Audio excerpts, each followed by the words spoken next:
Hello everyone, welcome back for some examples about making a confidence interval.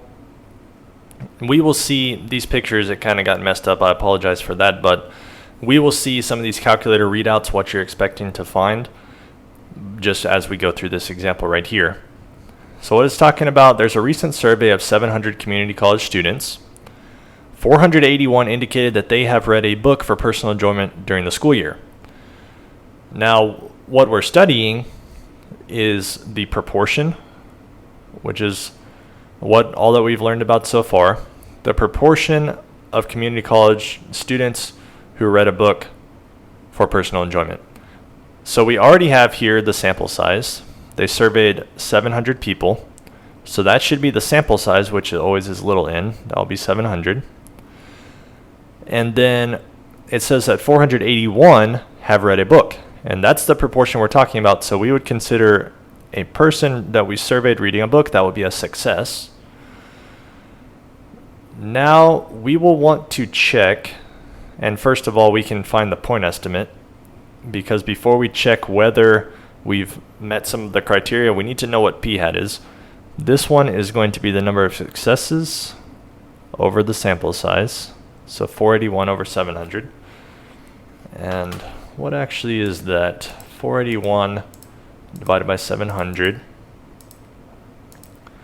That one is 0.687. And I would just kind of arbitrarily round to 3 decimal places for that one, 0.687.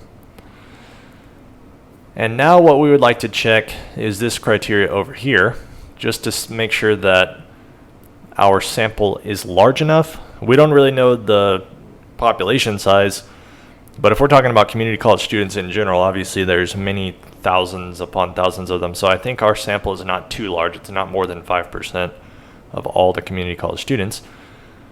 But what we can check right now is that n, which is 700, times p hat, which is 0.687, times q hat, which why don't we calculate that one? That one, of course, is 1 minus the p-hat. That's the one that goes 0.313. What is that going to be? We will go that one times also 700, and then times 0.687. It's 150, so that's a lot more than 10. Oops, greater than or equal to 10. So that one checks out.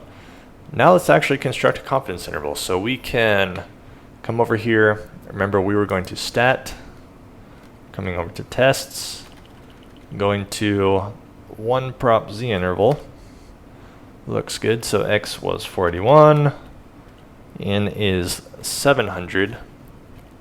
Our confidence level, it asks us to find a 95% confidence interval.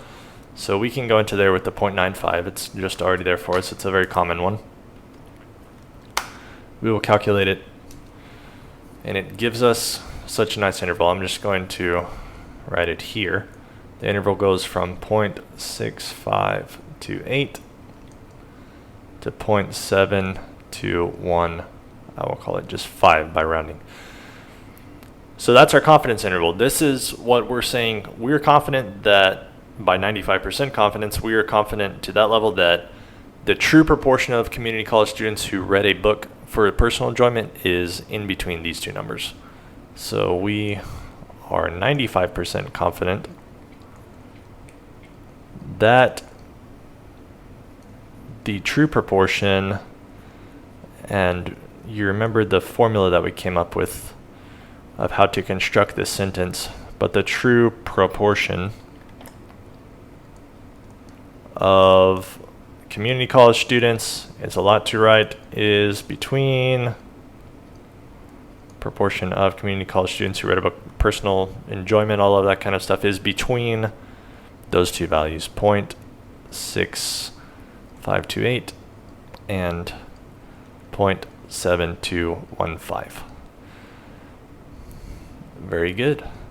And we will carry on with a few more examples for making confidence intervals. But hopefully you're getting the hang of it. The calculator is very useful, as you can see, and we will pick up here.